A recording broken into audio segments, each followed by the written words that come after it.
बच्चों आज हम बात करने जा रहे हैं एक बहुत ही शानदार चैप्टर थर्मोडायनामिक्स के बारे में। ये फिजिक्स में भी है, केमिस्ट्री में भी है, और केमिस्ट्री के सारे ब्रांचेस, फिजिकल की बात करें, ऑर्गेनिक की बात करें, इनऑर्गेनिक केमिस्ट्री की बात करें, सब में ये बहुत इंपॉर्टेंट है। तो हम समझेंगे इसको, बहुत अच्छे से माइन्यूटली स्टडी करेंगे, एक एक वर्ड के बारे में पढ़ेंगे। सबसे पहले आता है इस शब्द का मीनिंग क्या, कैसे बना ये। तो ये दो वर्ड से बना है, थर्मो एंड डायनामिक्स। थर्मो मतलब होता है heat, but it's a word. Thermodynamics chapter जो है ये बना किससे है? दो चीजों से, एक थर्मो, एक dynamics.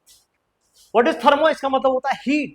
What is dynamics? Motion, heat in motion, heat flow का, हीट का मूवमेंट, हीट फ्लोज का, हीट फ्लो करता है from high temperature body to low temperature body.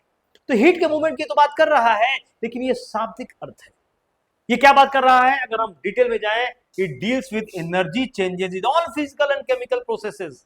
जितना भी फिजिकल एंड केमिकल प्रोसेस होता है बच्चों, उसमें जो एनर्जी चेंज होता है उसके बारे में बात कौन करता है? थर्मोडायनामिक्स। जैसे आइस से लिक्विड वाटर बना, बर्फ गल गया, बर्फ ने एनर्जी लिया होगा डेफिनेटली। तो जो डेल्टा एच की जो एनर्जी चेंज आ रहा है इन टर्म्स ऑफ हीट हम बात कर रहे हैं, वो बात कौन कर रहा है? थर्मोडायनामिक्स। कार्बन का कंबशन हुआ, मतलब O2 रिएक्शन हुआ, CO2 बना, यहां भी एनर्जी चेंज होगा। तो जो भी एनर्जी चेंज आ रहा है हीट के फॉर्म में, इसके बारे में बात कौन कर रहा है? Thermodynamics. It is concern with internal conversion of various forms of energy. Different जो एनर्जी को पता है ना, हम क्रिएट करते हैं ना डिस्ट्रॉय करते हैं, एक फॉर्म से दूसरे फॉर्म में हम कन्वर्ट करते हैं। जैसे मैं यहां पे ऐसे रगड़ा तो हीट उत्पन्न हो गया। तो एनर्जी जो कन्वर्सन हो रहा है, इसके बारे में बात कौन कर रहा है? थर्मोडायनामिक्स। ओके बच्चों, चलिए तो ये बात समझ में आ गई यहां तक। अब है लिमिटेशंस, मतलब इसके ड्रॉबैक्स, इसके दोष क्या है, क्या क्या ये नहीं कवर कर पा रहा है। सबसे पहली है, it is applied to macroscopic system. मतलब ये पूरे के बारे में बात कर रहा है। जैसे मान लो मैं बैच को पढ़ा रहा हूं, मैंने पूछा समझ में आ गया, सारे बैच के बच्चों ने बोला हाँ सर समझ में आ गया, मैं आगे बढ़ गया। मतलब ये पूरे एक सिस्टम के बारे में बात कर रहा है। जैसे कहने का मतलब क्या हुआ? कहने का मतलब क्या हुआ, जैसे मान लो कि ये अगर सिस्टम है, या मान लो गैस है, और इसको मैंने हीट दिया, बहुत सारे मॉलिक्यूल्स होंगे, डिफरेंट डिफरेंट मॉलिक्यूल्स होंगे, तो ये इंडिविजुअल मॉलिक्यूल के बारे में बात नहीं करेगा, ये समूचे गैस के बारे में बात करेगा। कि जो टोटल गैस है, मान लो उसकी एनर्जी 10 जूल है, हीट दिए, एनर्जी इसकी बढ़ गई, मान लो हीट दिए तो ये पूरे गैस के बारे में बात कर रहा है। इसको अलग अलग मॉलिक्यूल से कोई मतलब नहीं है।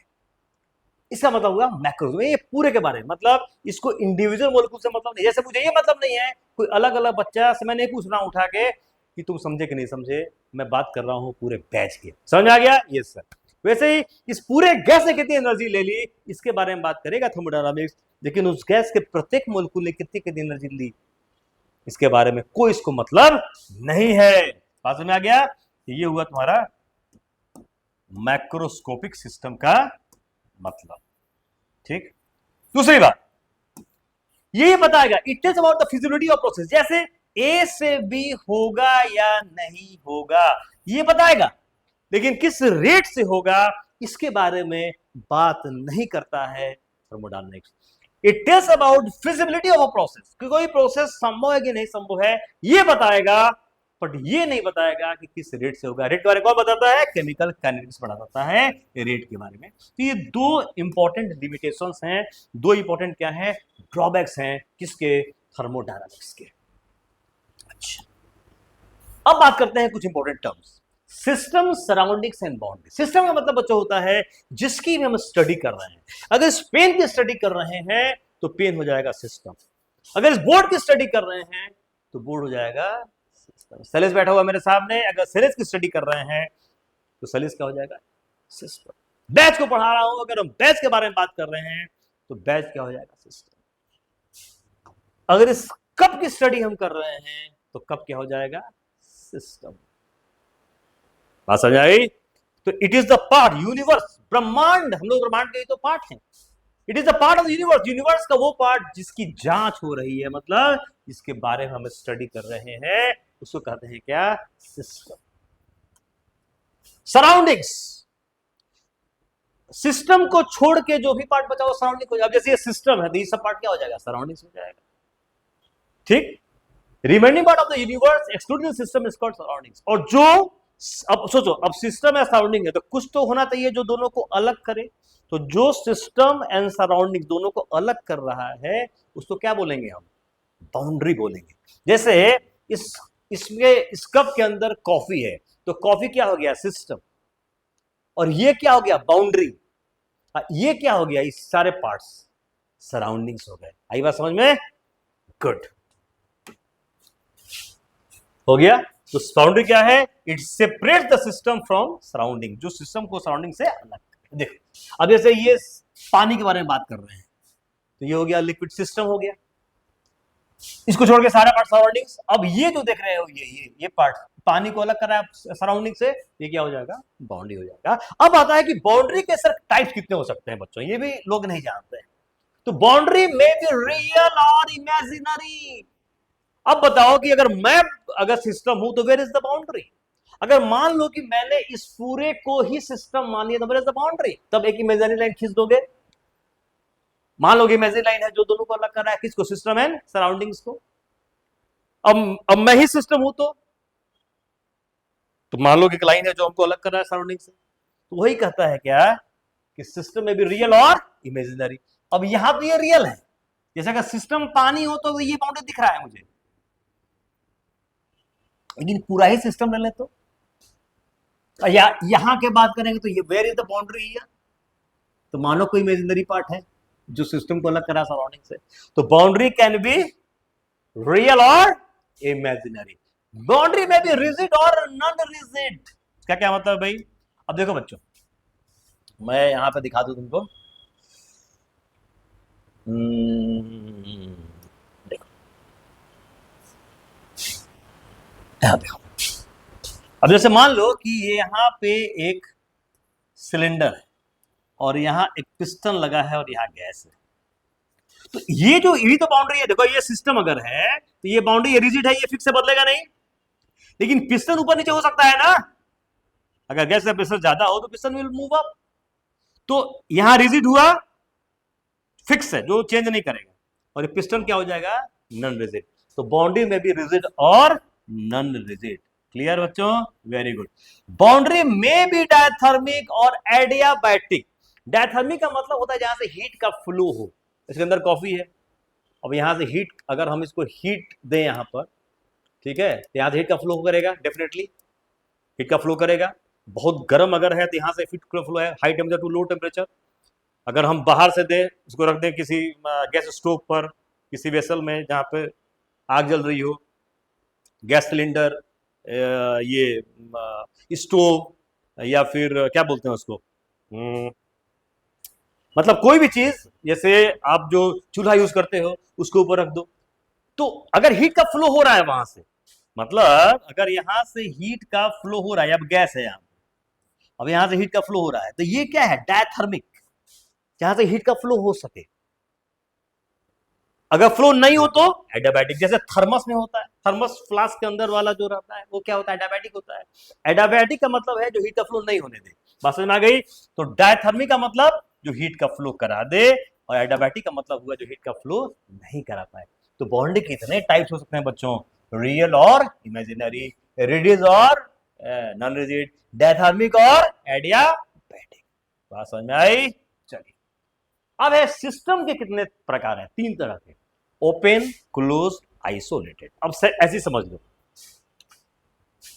ओपन सिस्टम का मतलब होता है कि अगर सिस्टम को ओपन सिस्टम तब कहते हैं जब वो सराउंडिंग के साथ मास एंड एनर्जी दोनों एक्सचेंज करे। अगर मास एनर्जी दोनों एक्सचेंज करता है सिस्टम सराउंडिंग के साथ, ओपन सिस्टम बोलेंगे। अगर मास एक्सचेंज नहीं करे, सिर्फ एनर्जी एक्सचेंज करे तो क्लोज सिस्टम बोलेंगे। और अगर ना मास एक्सचेंज करे ना एनर्जी एक्सचेंज करे तो क्या बोलेंगे? आइसोलेटेड सिस्टम बोलेंगे। अब जैसे एग्जांपल समझ लो, अब जैसे ये चाय मैं पी रहा हूं या कॉफी पी रहा हूं, जिसका वेपर बाहर की तरफ जा रहा है, कॉफी का ही पार्ट है जो वेपर बाहर जा रहा है, ओपन सिस्टम। और ये कॉफी ठंडी भी हो रही है, अगर मैं कुछ करता रहूं, भूल जाऊं तो ये ठंडी हो जाएगी, हीट का लॉस भी हो रहा है, ओपन सिस्टम। हम लोग ओपन सिस्टम है, हम लोग ओपन सिस्टम है कि नहीं है? बिल्कुल। तो देखो यहां मास एनर्जी दोनों का एक्सचेंज हुआ, यस सर। अब इसको बंद कर दिया मैं, अब बंद करने पर मास तो बाहर नहीं जाएगा, वेपर तो अंदर ही रहेगा इसका। अब बंद कर देंगे तो ना बाहर से कुछ अंदर जाएगा ना अंदर से बाहर जाएगा, इसलिए कॉफी ठंडी हो जाएगी, एनर्जी का लॉस तो हुआ। और इसी कॉफी को अगर हम थर्मस में रख देंगे तो ना मास बाहर जाएगा और कॉफी गर्म भी रहेगी, क्या हो जाएगा वो आइसोलेटेड सिस्टम। तो एडियाबैटिक वाली यूज करते हैं किसमें, आइसोलेटेड सिस्टम में। बात समझ आ गई? तो देखो मैंने लिखा a system is said to be an open system if it exchanges both mass and energy with surroundings। बात समझ आई? तो चाय रखा हुआ है कहां, ओपन कप में, is example open system. T place in open cup, example of open system. Close system, a system is said to be a closed system if it exchanges only energy but not mass। सिर्फ energy का exchange हो बच्चों, सिर्फ किसका exchange हो, किसका exchange हो, सिर्फ एनर्जी, मास का नहीं हो। T placed in a closed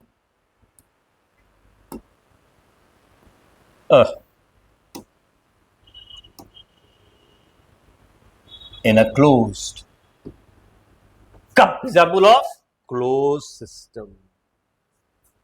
next है बच्चों isolated system। A system is said to be an isolated system it will neither exchanges, ना मास एक्सचेंज करे ना एनर्जी एक्सचेंज करे, किसके साथ, सराउंडिंग के साथ, उसको हम क्या बोलेंगे, आइसोलेटेड सिस्टम। क्या बोलेंगे, आइसोलेटेड सिस्टम बोलेंगे। आई बात समझ में बच्चों, क्या बोलेंगे, आइसोलेटेड सिस्टम। तो क्लियर हो गई कहानी यहां तक बिल्कुल। तो तीन तरह का हुआ, कौन कौन सा, ओपन, ओपन कप में, ओपन सिस्टम। कितना एग्जांपल अच्छा दे दिया, क्लोज कप में चाय को रख दो और उसी चाय को कहां रख दो, थर्मस में रख दो, तो क्या हो जाएगा, हमारी यूनिवर्स क्या है, universe is isolated system. Universe किससे एनर्जी लेगा, किसको देगा, याद कर जाओगे बच्चों।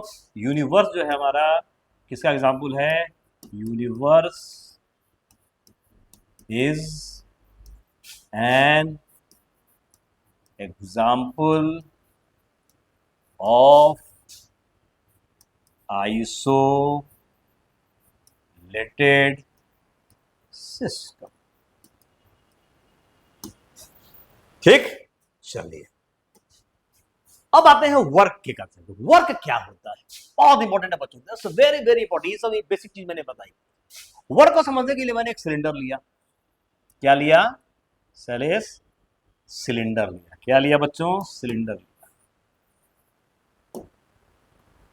एक मैंने क्या लिया, सिलेंडर लिया, उसमें क्या लिया, एक पिस्टन लिया, नेग्लिजिबल मास का पिस्टन, पिस्टन कोई प्रेशर एग्जर्ट नहीं करेगा। ये मैंने क्या लिया, एक पिस्टन लिया, और यहां से आ गया बच्चों एक्सटर्नल प्रेशर। ये कुछ भी हो सकता है, एक्सटर्नल प्रेशर हो सकता है सिर्फ एक एटमॉस्फेयर हो सकता है कि यहाँ बहुत सारी हीट रख दो, कुछ भी ले सकते हो एक्सटर्नल प्रेशर। यहाँ गैस है, अब मान लेते हैं कि गैस का प्रेशर ज्यादा है एक्सटर्नल प्रेशर से, सपोज है, तो ये पिस्टन मूव करेगा, और जब पिस्टन मूव करेगा तब बच्चों क्या होगा, अब मान लो कि ये पिस्टन पहले कहां था, यहां था, अब ये मूव करके पिस्टन कहां गया, शैलेश, यहां चला गया, यहां चला गया। ठीक, ठीक है, अब यहां चला गया, कितना से मूव किया, ये डेल्टा एक्स से मूव किया। मतलब मैंने मान लिया यहां पे कि सपोज मैंने माना कि जो प्रेशर गैस है वो ज्यादा है किससे, एक्सटर्नल प्रेशर से, जिससे कि so that gas moves, so that piston move किया, piston moves through a distance, piston यहां से डेल्टा एक्स मूव किया, मूव्स अ डिस्टेंस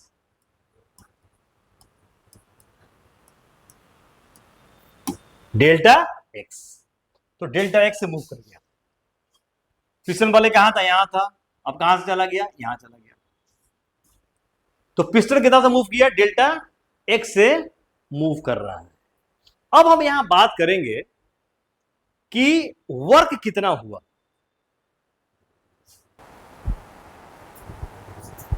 तो गैस का प्रेशर ज्यादा था एक्सटर्नल प्रेशर से, जिससे कि पिस्टन मूव किया डेल्टा एक्स डिस्टेंस से।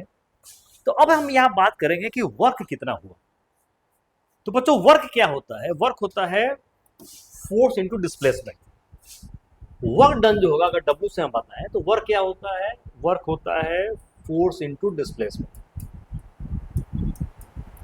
फोर्स इनटू क्या होता है, डिस्प्लेसमेंट।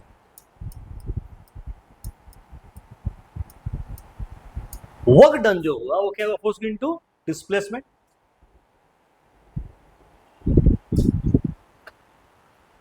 वर्क क्या हुआ, वर्क हुआ फोर्स इनटू डिस्प्लेसमेंट।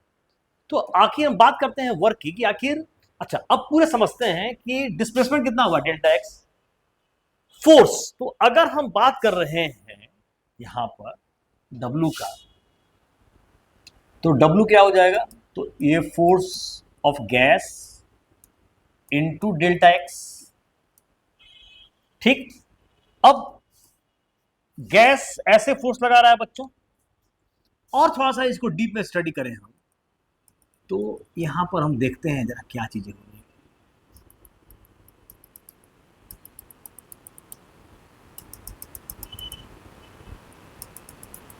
ठीक है, और समझते हैं अच्छे से। तो ऐसे जब फोर्स ऐसे लग रहा है, डेल्टा एक्स वैसे हो रहा है। हम बात कर रहे हैं एक्सटर्नल फोर्स। हमेशा केमिस्ट्री में वर्क के बारे में बात करेंगे ना, तो हमेशा याद रखना कि हम एक्सटर्नल फोर्स के अगेंस्ट में बात करेंगे। तो अब सोचो जरा, अगर एक्सटर्नल फोर्स की हम बात करें, यहीं पर यही बात करते हैं, तो यहां वर्क क्या हो जाएगा। तो अगर हम बात करते हैं एक्सटर्नल फोर्स, तो यहां माइनस लग जाएगा, minus force of gas, sorry external, minus क्या हो जाएगा, एफ एक्सटर्नल। क्यों ऐसा हो गया, क्योंकि अब हम बात क्या कर रहे हैं, ऐसे फोर्स लग रहा है, ऐसे यहां फोर्स लग रहा है, पिस्टन हुआ, पिस्टन जी है, ठीक है, यहां पिस्टन है, ट्राई करो इसको, पिस्टन, ठीक है। अब फोर्स ऐसे लग रहा है और ऐसे डिस्प्लेसमेंट हो रहा है, अपोजिट डायरेक्शन हो गया। तो जैसे ऑपोजिट हुआ तो माइनस साइन आ गया, लोगे ना माइनस साइन। ऐसे फोर्स लग रहा है और ऐसे डिस्प्लेसमेंट हो रहा है, तो क्या हो जाएगा, माइनस साइन आ गया, ये हुआ। अच्छा, हम जानते हैं कि प्रेशर जो होता है बच्चों क्या होता है, फोर्स बाई एरिया, और फोर्स क्या हो जाएगा, प्रेशर इंटू एरिया। इसको हम यूज कर सकते हैं क्या, यस सर कर सकते हैं। तो अब आ जाएगा W बराबर, यहां प्रूफ करो, तो माइनस एफ एक्सटर्नल क्या हो जाएगा, तो माइनस पी एक्सटर्नल, सही है, इंटू ए और into delta x. A is area of cross section हुआ। अब देखो area of cross section into delta x, तो क्या वॉल्यूम नहीं मिल गया, क्योंकि यहां चेंज के बारे में बात कर रहे थे, तो चेंज इन वॉल्यूम मिल जाएगा। तो इंटू डेल्टा एक्स क्या हो जाएगा, डेल्टा वी के बराबर हो जाएगा। तो work done by the gas हो जाएगा, वर्क डन जो होगा वो हो जाएगा minus P x into delta x, क्या आ जाएगा, डेल्टा वी। तो वर्क डन का फॉर्मूला मेरा क्या आ जाएगा, केमिस्ट्री में जब भी बात करेंगे ये आएगा। अच्छा, अब तुम बोलोगे सर पिस्टन रुका कैसे, तो जैसे ही गैस का वॉल्यूम बढ़ता जाएगा, गैस का प्रेशर कम होता जाएगा। एक समय ऐसा आएगा जो इंटरनल प्रेशर और एक्सटर्नल प्रेशर दोनों क्या हो जाएगा, बराबर हो जाएगा, और पिस्टन रुक जाएगा। तो यहां पे जो W आया वो क्या आया, minus P external into delta we. Delta we का कसर समझ में आ गया, इसे मैंने पूरा क्यूब बना के तुमको दिखा दिया कैसे चीजें हो रही।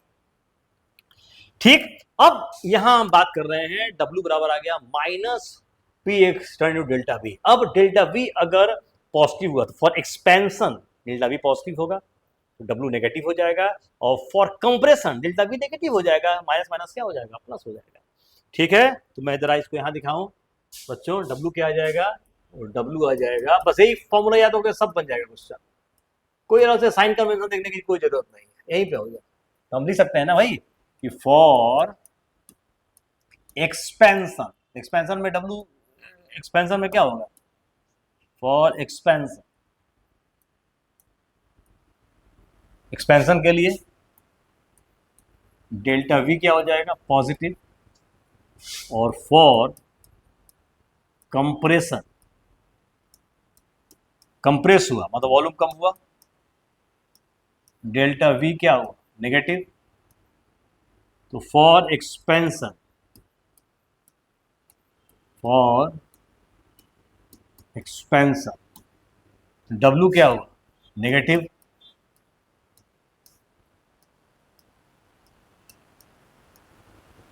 और for compression W is positive.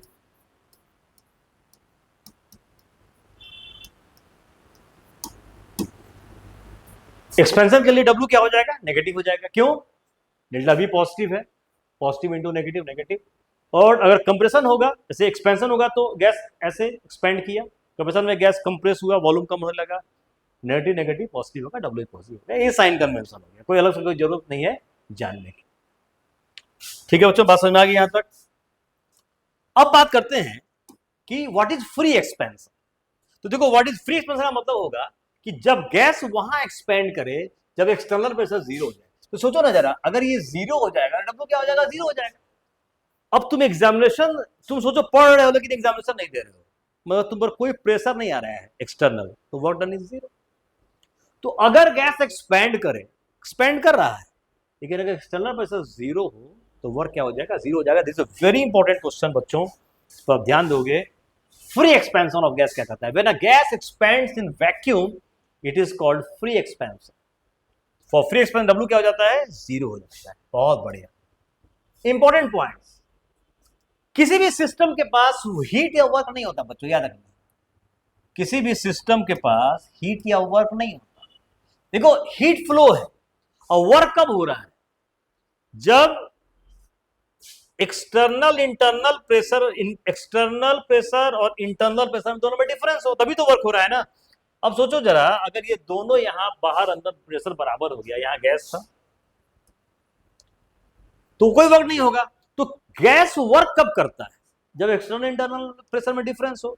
और हीट का फ्लो कब होता है, जब टेम्परेचर डिफरेंस हो। तो याद करना, किसी भी सिस्टम के पास हीट या वर्क नहीं होता, does not possess। Heat and work both are boundary phenomenon, दोनों बाउंड्री पे ऑब्जर्व होते हैं। अब हीट का फ्लो यही ना ऑब्जर्व करोगे। अच्छा, वर्क में भी तुम कहां ऑब्जर्व कर रहे हो, पिस्टन पे। ये जो पिस्टन आ रहा है, ये पिस्टन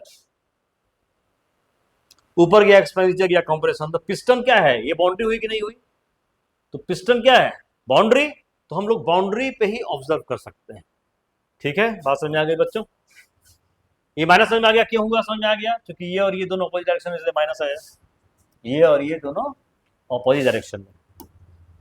ठीक, तो ये आ गया। और ट्रांजिएंट, बहुत कम देर के लिए, कितना देर के लिए, हीट फ्लो करेगा, कुछ देर के बाद फ्लो होना बंद हो जाएगा। वर्क होगा, बाहर अंदर, बाहर का प्रेशर इंटरनल प्रेशर दोनों बराबर हुए, वर्क खत्म, कहानी। तो दोनों क्या है, ट्रांजिएंट मतलब very small period of time, बहुत कम देर के लिए इसको हम क्या कर सकते हैं, ऑब्जर्व कर सकते हैं। चलिए, ये होगी कहानी। अब आता है वर्क क्या है। अब और थोड़ा डीप में जाओ। Work is the product of two factors, intensity factor and capacity factor. Intensity and intensity मतलब फोर्स, कहां पे तीव्रता आ रही है, ये जान जाओ, जो बच जाएगा वो कैपेसिटी फैक्टर हो जाएगा। जैसे मैकेनिकल वर्क हुआ, तो जहां भी प्रेशर आएगा वो मैकेनिकल वर्क होगा, जहां भी प्रेशर इन्वॉल्व हो गया वहां कौन सा वर्क होगा, मैकेनिकल। जैसे गैस सिलेंडर में जो हो रहा था, प्रेशर लगा रहे थे, एक्सटर्नल प्रेशर हम, तो P इंटू डेल्टा बी, तो यहां से फोर्स आ रहा है प्रेशर से ही, फोर्स में एरिया, P क्या होता है, F बाई ए। तो फोर्स कहां से आएगा, प्रेशर में आएगा फोर्स, प्रेशर बराबर F बाई ए, तो ये हो जाएगा इंटेंसिटी फैक्टर। अब बाकी जो बच गया वो क्या हो जाएगा, कैपेसिटी फैक्टर। तो P इंटेंसिटी फैक्टर और डेल्टा V क्या हो जाएगा बच्चों, capacity factor. P into delta V, intensity factor चलते कॉज क्या हुआ, तो ये इंटेंसिटी फैक्टर, अब वॉल्यूम में चेंज क्या हो गया, कैपेसिटी फैक्टर।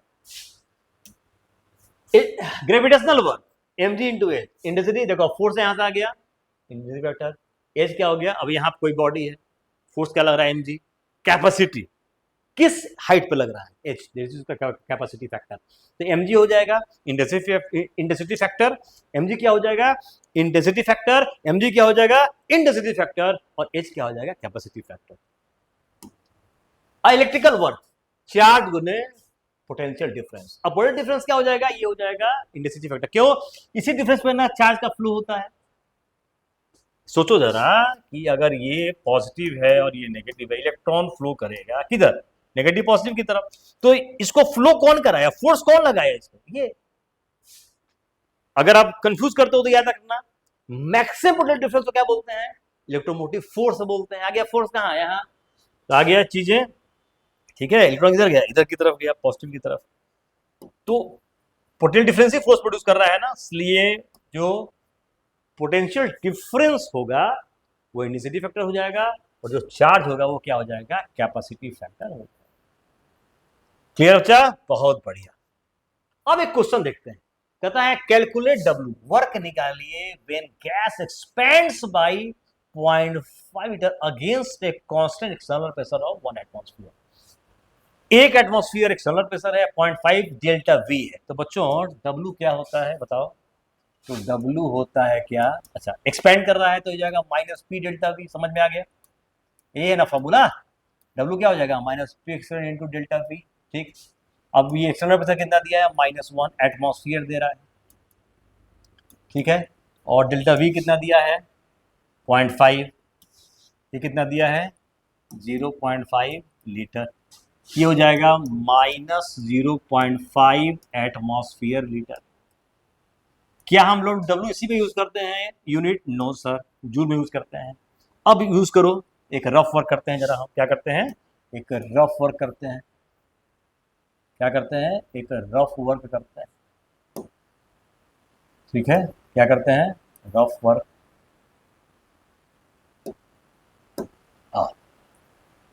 एक रफ वर्क करते हैं, ये बताओ कि वन एटमॉस्फेयर लीटर, इसको हम क्या लिखेंगे, 1 एटमॉस्फेयर इंटू 1 लीटर। अब what is 1 atmosphere, what is 1 atmosphere, एक एटमॉस्फेयर क्या होता है, 1.013 10⁵ न्यूटन पर मीटर स्क्वायर, पढ़े हो, मैं लिख भी देता हूं यहां पे, 1 एटमॉस्फेयर बराबर 1.013 10⁵ पास्कल, पास्कल को क्या बोलते हैं, न्यूटन पर मीटर स्क्वायर, और 1 लीटर बराबर होता है 10⁻³ मीटर क्यूब। ये हो जाएगा बच्चों 10⁻³ क्या, मीटर क्यूब। अब ये सब सॉल्व करोगे तो ये हो जाएगा 101.3 मीटर स्क्वायर, मीटर क्यूब, तो हो जाएगा न्यूटन मीटर, इसको जूल बोलते हो। ये हो जाएगा हमारा क्या, ये हो जाएगा हमारा 101.3 जूल। ये बच्चों याद रखोगे ऑलवेज, 1 एटीएम लीटर बराबर दिस, 1 एटीएम लीटर, और 1 एटीएम लीटर ये हो जाएगा 1 एटमॉस्फेयर लीटर बराबर 101.3 जूल। अब यहाँ पुट कर दीजिए, तो W बराबर क्या आया, वैल्यू आया -0.5 इंटू, वैल्यू पुट करो 101.3 जूल, ये W का फॉर्मूला हो गया। अब ये जो फॉर्मूला यूज करेंगे तभी यूज करेंगे जब एक्सटर्नल प्रेशर क्या हो, कांस्टेंट हो, क्या हो, एक्सटर्नल प्रेशर जब कांस्टेंट रहेगा तभी ये मेरा फॉर्मूला लगेगा, हमेशा याद रखिए। जैसे एक और क्वेश्चन अगर मैं कर लूं, जैसे एक और मैं क्वेश्चन करूं, अगर a gas expands, a gas expands from a volume from a volume of 20 liter to a volume of, सीधे लिख दो, a gas expand from 10 liter to 20 liter, expand किया 10 से 20 liter against, समझ रहे हो ना, जैसे ये क्वेश्चन था उसी क्वेश्चन की तरह दे रहे हैं, ठीक है। अब खाली वॉल्यूम में दे रहा है, gas expands from 10 litre against a constant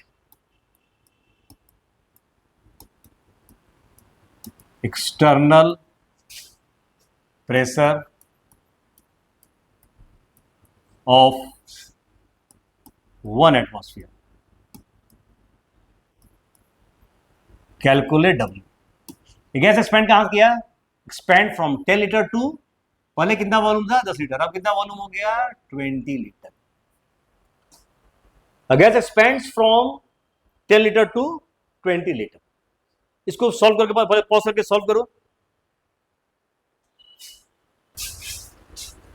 देखिए गैस एक्सपैंड्स फ्रॉम, इसको पूरा भी लिख सकते हो, फ्रॉम ए वॉल्यूम भी कर सकते हो, from a volume of 10 litre to a volume of 20 litre to a volume of 20 litre. पूरा ही क्लियर कर दिया, लिख दिया, to a volume of 20 litre against a constant external pressure of 1 atmosphere. Again यहां पे एक्सटर्नल प्रेशर कांस्टेंट है, आ गया, यूज कर सकते हैं फॉर्मूला, क्या यूज करेंगे सेलेस, W बराबर minus P external into delta we.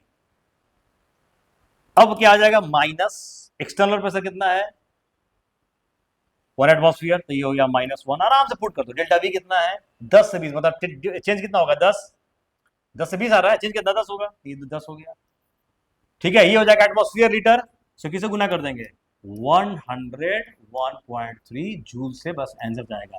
Negative मैंने क्यों लिया, सिंपल दिख रहा है कि गैस एक्सपेंड कर रहा है, तो डब्ल्यू क्या हो जाएगा नेगेटिव हो जाएगा, ठीक है।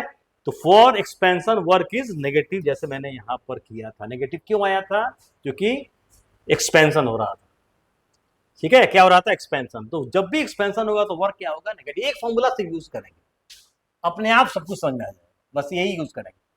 अगर कंप्रेशन होता तो ये डेल्टा वी नेगेटिव हो जाता, अपना वैल्यू खाली पुट कर देना है, बस यही फॉर्मूला। अब सोचो कंप्रेशन जब होता तो घटता, 10 से 3 हो गया, तो यहाँ पुट कर देते, तो -7 -10 से 3 माइनस से माइनस पॉजिटिव हो जाता। सिर्फ यही करना है, सिर्फ ये फॉर्मूला हम यूज करेंगे, चाहे एक्सपेंशन हो चाहे कंप्रेशन हो, तो इस फॉर्मूला को देख करना है। एक्सपेंशन हुआ तो डेल्टा वी पॉजिटिव रहा, तो नेगेटिव अपने आप आ जाएगा, कोई टेंशन नहीं है अलग से करने की।